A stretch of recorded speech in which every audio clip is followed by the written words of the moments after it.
രണ്ടാം പിണറായി സർക്കാരിൻ്റെ 4ാം വാർഷികാഘോഷവും ഇടതുപക്ഷ ജനാധിപത്യ മുന്നണിയുടെ തുടർ ഭരണത്തിൻ്റെ 9ാം വർഷവുമാണ്.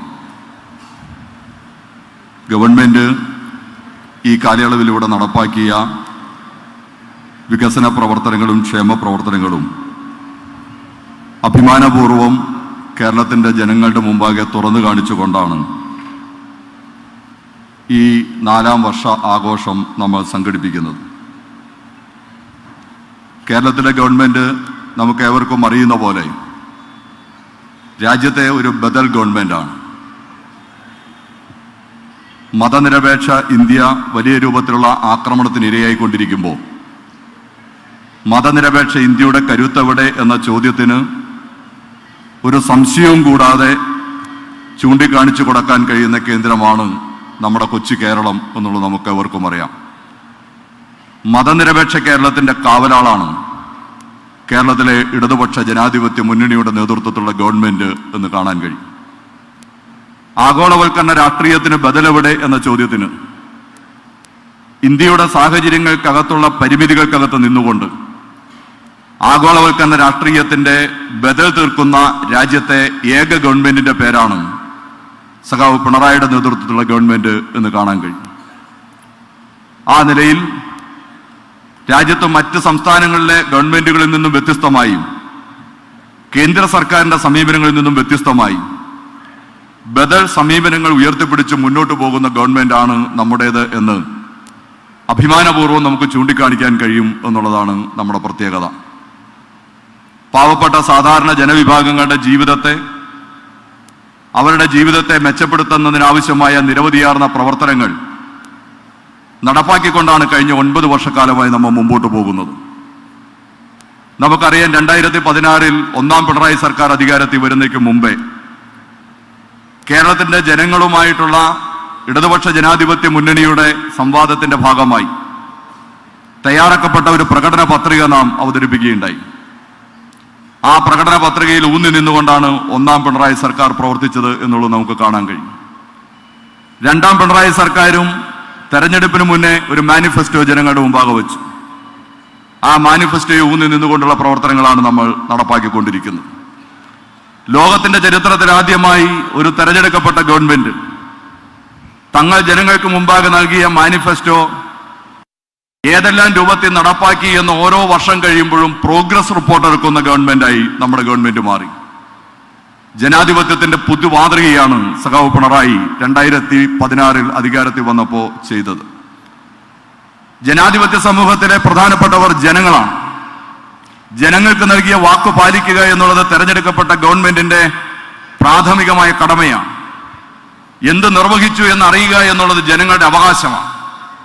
ആ ജനങ്ങളുടെ അവകാശം ഓരോ ഘട്ടങ്ങളിലും ജനങ്ങളുടെ മുമ്പാകെ അവതരിപ്പിച്ചുകൊണ്ടാണ് കഴിഞ്ഞ 9 വർഷക്കാലമായി നമ്മുടെ ഗവൺമെന്റ് പ്രവർത്തിച്ചു കൊണ്ടിരിക്കുന്നത് എന്നുള്ളത് കാണാം. ഈ രാജ്യത്ത് പാവപ്പെട്ട ജനങ്ങളുടെ ജീവിതം വലിയ പ്രയാസകരമായി മാറുന്ന ഘട്ടത്തിൽ അതിൽ നിന്നും വ്യത്യസ്തമായി പാവപ്പെട്ട ജനങ്ങളെ സംരക്ഷിക്കുമെന്ന പ്രകടന പത്രികയിലെ വാഗ്ദാനങ്ങൾ നടപ്പാക്കിയ 9 വർഷം എന്നുള്ളത് നമുക്ക് കാണാൻ കഴിയും. ഞാൻ അതിൻ്റെ എല്ലാ വിശദാംശങ്ങളിലേക്കും പോകുന്നില്ല. കയറിക്കിടക്കാൻ വീടില്ലാത്ത ലക്ഷോപലക്ഷം മനുഷ്യരുള്ള രാജ്യമാണ് നമ്മുടെ ഇന്ത്യ എന്നുള്ളത് കാണാം. സ്വാതന്ത്ര്യം കിട്ടി 7.5 പതിറ്റാണ്ട് പിന്നിട്ട ഇന്ത്യയിൽ, കോൺഗ്രസും BJPയും ഭരിച്ച ഇന്ത്യയിൽ ഒന്ന് തലചായ്ക്കാൻ ഒരു കൂരയില്ലാത്ത ലക്ഷോപലക്ഷം മനുഷ്യർ നമ്മുടെ നാട്ടിലുണ്ട് എന്നുള്ളത് കാണാൻ കഴിയും. എന്നാൽ ആ ഇന്ത്യയിൽ എല്ലാവർക്കും വീടുണ്ടാകുമെന്നൊരു കൊച്ചു സംസ്ഥാനം പ്രഖ്യാപിക്കുകയും അത് യാഥാർത്ഥ്യമാക്കുകയും ചെയ്ത ഗവൺമെന്റിന്റെ പേരാണ് സഖാവ് പിണറായിയുടെ കേരളത്തിന്റെ ഗവൺമെന്റ് എന്ന് കാണണം. 4.5 ലക്ഷം ആളുകൾക്കാണ് വീട് നിർമ്മിച്ച് താക്കോൽ കൈമാറിയത് ഇതുവരെയുള്ള സമയം കൊണ്ട്. ദാരിദ്ര്യത്തിന്റെ കണക്കെടുത്താൽ ലോകത്തിന്റെ നെറുകയിൽ നാണം കെട്ട നിലയിലാണ് ഇന്ത്യ എന്ന രാജ്യം നിൽക്കുന്നത്. 123 രാജ്യങ്ങളുടെ കണക്കെടുത്തപ്പോൾ 113ാമത്തെ സ്ഥാനത്താണ് പട്ടിണി കിടക്കുന്നവരുടെ കാര്യത്തിൽ നമ്മുടെ രാജ്യം നിൽക്കുന്നത്. എന്നാൽ അഭിമാനപൂർവം ഇടതുപക്ഷ ജനാധിപത്യ മുന്നണിയുടെ തുടർച്ചയുണ്ടായപ്പോൾ അതിന്റെ നേട്ടങ്ങളിൽ ഏറ്റവും മികച്ചതായി ഞങ്ങൾ ഈ രാജ്യത്തെ ജനങ്ങളോട് ചൂണ്ടിക്കാണിക്കുന്നു.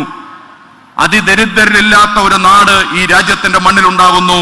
ആ നാടിന്റെ പേര് സഖാവ് പിണറായി ഭരിക്കുന്ന കേരളമാണ് എന്നുള്ളത് അഭിമാനത്തോടെ ഞങ്ങൾ ചൂണ്ടിക്കാണിക്കുകയാണ്.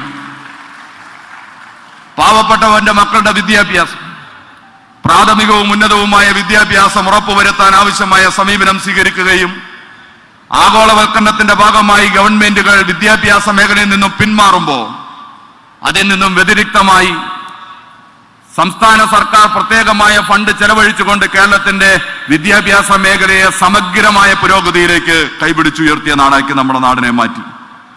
തൊഴിലാളിയുടെയും ചുമട്ടുതൊഴിലാളിയുടെയും ഓട്ടോറിക്ഷ തൊഴിലാളിയുടെയും കർഷക തൊഴിലാളിയുടെയും പാവപ്പെട്ട മക്കൾ വിവര സാങ്കേതിക വിദ്യയുടെ സാധ്യത ഉപയോഗിച്ച് പഠിക്കുന്ന ഹൈടെക് സ്കൂളുകളിൽ പഠിക്കാൻ കഴിയുന്ന കാലമായി കേരളത്തെ മാറ്റിയത് ഈ 9 വർഷക്കാലത്തിന്റെ നമ്മുടെ നേട്ടങ്ങളിൽ പ്രധാനപ്പെട്ടതാണ് എന്ന് കാണാൻ കഴിയും.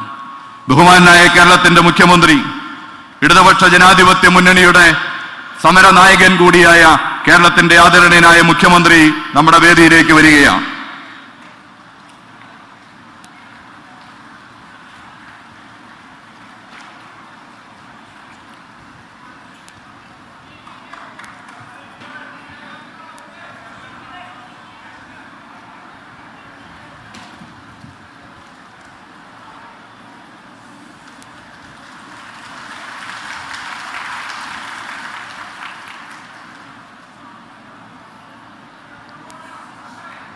ഇങ്ങനെയുള്ള നിരവധിയാർന്ന പ്രവർത്തനങ്ങളുടെ കാലയളവാണ് ഈ കഴിഞ്ഞ 9 വർഷക്കാലം എന്നുള്ളത് നമുക്ക് കാണാൻ കഴിയും. ഞാൻ മറ്റു വിശദാംശങ്ങളിലേക്കൊന്നും ഇനി പോകുന്നില്ല. ഇത് മാത്രമായിരുന്നല്ല, കേരളത്തിന്റെ മുഖച്ഛായ മാറിയ കാലമാണ് ഈ 9 വർഷക്കാലം. കേരളത്തിൽ ഒന്നും നടക്കില്ല, വികസന കാര്യങ്ങളൊന്നും നടക്കില്ല എന്നുള്ളതായിരുന്നു കേരളത്തിന്റെ പൊതുവായ ബോധം. ഇന്ന് പക്ഷേ കേരളത്തിലെ ഒരു കൊച്ചുകുട്ടി പോലും അത് പറയില്ല. കേരളത്തിൽ ഇടതുപക്ഷ ജനാധിപത്യ മുന്നണിയുടെ ഗവൺമെന്റിന് തുടർച്ചയുണ്ടായപ്പോൾ ഉണ്ടായ നേട്ടങ്ങളിൽ പ്രധാനപ്പെട്ട ഒന്ന്, കേരളത്തിന്റെ ഒന്നും നടക്കില്ല എന്ന മനോഭാവത്തിൽ നിന്നും മാറി കേരളം എല്ലാം നടത്താൻ കഴിയുന്ന നാടാണെന്നും കേരളത്തിന്റെ മുഖ്യമന്ത്രി സഖാവ് പിണറായി കേരളത്തിന്റെ ജനതയോടൊരു വാക്ക് പറഞ്ഞാൽ ആ വാക്ക് യാഥാർത്ഥ്യമാക്കാൻ കെൽപ്പുള്ള നേതൃത്വമാണ് എന്നും തിരിച്ചറിഞ്ഞതിന്റെ 9 വർഷക്കാലമാണ് കടന്നു പോകുന്നത് എന്ന് കാണാൻ കഴിയും. നമ്മുടെ നാടിന്റെ മുഖച്ഛായ തന്നെ മാറിക്കഴിഞ്ഞിരിക്കുന്നു. നോക്കൂ, നിരവധിയാർന്ന വികസന കാര്യങ്ങൾ. ആ വികസന പ്രവർത്തനങ്ങളിൽ ഏറ്റവും കൂടുതൽ നേട്ടം ഉണ്ടായ ജില്ലകളിൽ ഒന്നാണ് നമ്മുടെ എറണാകുളം ജില്ല എന്നുള്ളത് നമുക്ക് അഭിമാനത്തോടെ ചൂണ്ടിക്കാണിക്കാൻ കഴിയും. ഇന്നിപ്പോ ഈ യോഗം ചേരുമ്പോൾ ഒരു പ്രത്യേകതയുണ്ട്. എറണാകുളത്തിന്റെ ഏറ്റവും സുപ്രധാനമായ പ്രശ്നങ്ങളിൽ ഒന്നാണ് വെള്ളക്കെട്ടിന്റെ പ്രശ്നം. അത് പരിഹരിക്കുന്നതിന് ഏറ്റവും ശാസ്ത്രീയമായ സമീപനം കേരളത്തിന്റെ മുഖ്യമന്ത്രിയുടെ നേതൃത്വത്തിൽ ഇതിനകം തന്നെ ആരംഭിച്ചു കഴിഞ്ഞിരുന്നു. ഇപ്പോ ഇന്ന് രാവിലെ മുഖാമുഖം പരിപാടിയുടെ ഭാഗമായി കേരളത്തിന്റെ മുഖ്യമന്ത്രി ആ വേദിയിൽ സൂചിപ്പിക്കുകയുണ്ടായി. ഈ എറണാകുളത്തെ 6 പ്രധാനപ്പെട്ട അത് ശുചീകരിച്ച് ഗതാഗത യോഗ്യമാക്കുന്നതോടൊപ്പം തന്നെ വെള്ളക്കെട്ടിന്റെ പ്രശ്നം ശാശ്വതമായി പരിഹരിക്കപ്പെടാൻ കഴിയുന്ന വിധത്തിലേക്ക് പ്രവർത്തനങ്ങളെ മാറ്റാൻ വേണ്ടി പോകുന്നു. അതിനുവേണ്ടി ഇന്ന് രാവിലെ ചേർന്ന മന്ത്രിസഭാ യോഗം 3716.10 കോടി രൂപ എറണാകുളത്തിന് അംഗീകരിച്ചു എന്നുള്ളത് അഭിമാനത്തോടെ നമുക്ക് ചൂണ്ടിക്കാണിക്കാൻ കഴിയുന്നതാണ്.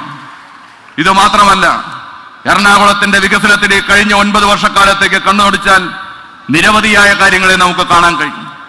ഇപ്പൊ ക്യാൻസർ റിസർച്ച് സെന്റർ ജനങ്ങൾക്ക് തുറന്നു കൊടുക്കാൻ സൗകര്യപ്രദമാകുന്ന വിധത്തിലേക്ക് അതിന്റെ പ്രവർത്തനങ്ങൾ ആകമാനം പൂർത്തീകരിച്ചിരിക്കുന്നു. എറണാകുളം നിവാസികളായ നമ്മുടെ എല്ലാവരുടെയും നിരന്തരമായ ആവശ്യങ്ങളിൽ പ്രധാനപ്പെട്ട ഒന്നായിരുന്നു എന്നുള്ളത് കാണാൻ കഴിയും. നമ്മുടെ ജനറൽ ആശുപത്രിയുണ്ട്. വൈദ്യശാസ്ത്രത്തിന്റെ നേട്ടം പാവപ്പെട്ടവർക്കും പ്രാപ്യമാക്കാൻ കഴിയത്തക്ക വിധത്തിൽ അവയവം മാറ്റിവയ്ക്കൽ ശസ്ത്രക്രിയ പോലും നടത്താൻ കഴിയുന്ന വിധത്തിലേക്ക് രാജ്യത്തെ 1ാമത്തെ ആശുപത്രിയായി എറണാകുളം ജനറൽ ആശുപത്രിയെ മാറ്റാൻ കഴിഞ്ഞത് ഈ 9 വർഷക്കാലത്തിന്റെ നേട്ടങ്ങളിലെ പ്രധാനപ്പെട്ടതാണ് എന്ന് കാണാൻ കഴിയും. ഗവൺമെന്റ് മെഡിക്കൽ കോളേജിന്റെ നവീകരണം, പുതിയ കാലത്തിന്റെ സാധ്യതയ്ക്കനുസരിച്ചിട്ടുള്ള അതിന്റെ വികാസം എറണാകുളം ജില്ലയുടെ വികസന പ്രവർത്തനങ്ങളിലെ ഏറ്റവും പ്രധാനപ്പെട്ട ഒന്നാണ് എന്ന് നമുക്ക് കാണാം. മെട്രോയുടെ വികസനത്തിന്റെ കാര്യത്തിനകത്തുള്ള 2ാം ഘട്ടത്തിലേക്ക് കടന്നിരിക്കുന്നു. കാക്കനാട് IT സെക്ടറിലേക്ക് നമ്മുടെ മെട്രോ വികസിപ്പിക്കാൻ ആവശ്യമായ പ്രവർത്തനങ്ങളും നടപടികളുമായി മുമ്പോട്ട് പോകുകയും അതിന്റെ നിർമ്മാണം ആരംഭിക്കപ്പെട്ടിരിക്കുകയും ചെയ്യുന്നു എന്നുള്ളത് അഭിമാനകരമായ കാര്യമാണ്. രാജ്യത്താദ്യമായി വാട്ടർ മെട്രോ ഉണ്ടായപ്പോ അത് നമ്മുടെ കൊച്ചിക്കാണ് കിട്ടിയത്. രാജ്യത്തെ ആദ്യത്തെ വാട്ടർ മെട്രോ നമ്മുടെ കൊച്ചിയുടെയും രാജ്യത്തിന്റെയും അഭിമാനമായി ഉയർന്നു നിൽക്കുന്നത് നമുക്ക് കാണാൻ കഴിയും.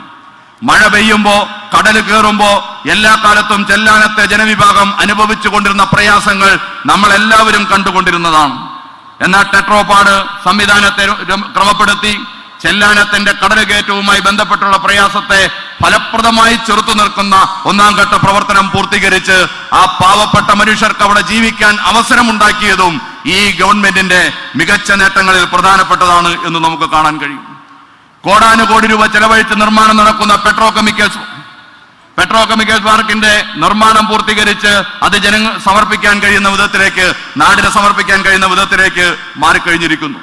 നമ്മുടെ അങ്കമാലിയുടെ ഭാഗമായ അയ്യമ്പുഴയ്ക്കകത്ത് വരാൻ പോകുന്ന ഗ്ലോബൽ സിറ്റി, അതിന്റെ പ്രവർത്തനങ്ങളിലേക്ക് കടക്കാൻ ആവശ്യമായ നിലയിലേക്ക് കാര്യങ്ങൾ പുരോഗമിച്ചിരിക്കുന്നു.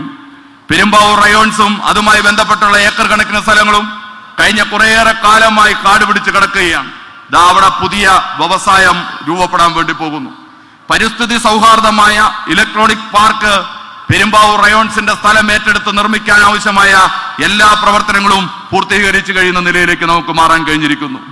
മാലിന്യ സംസ്കരണത്തിന് ലോകത്തിന്റെ മാതൃക ഏതെന്ന് ചോദിച്ചാൽ ആഫ്റ്റർ ബിഫോർ എന്ന് പറഞ്ഞ് 2 പടം കൊടുത്തുകൊണ്ട് ലോകത്തേക്ക് അഭിമാനപൂർവ്വം നമുക്ക് ചൂണ്ടിക്കാണിക്കാൻ കഴിയത്തക്ക വിധത്തിലേക്ക് ബ്രഹ്മപുരം മാറുമ്പോ ആ ബ്രഹ്മപുരം പദ്ധതിയെ വിജയിപ്പിക്കുന്നതിന് നേതൃത്വം കൊടുക്കുകയായിരുന്നു കേരളത്തിലെ ഗവൺമെന്റും കൊച്ചിൻ കോർപ്പറേഷനും എന്നുള്ളത് അഭിമാനത്തോടെ ഈ ജനങ്ങൾക്ക് മുമ്പാകെ നമുക്ക് ചൂണ്ടിക്കാണിച്ചു കൊടുക്കാൻ കഴിയുന്ന കാര്യമാണ്.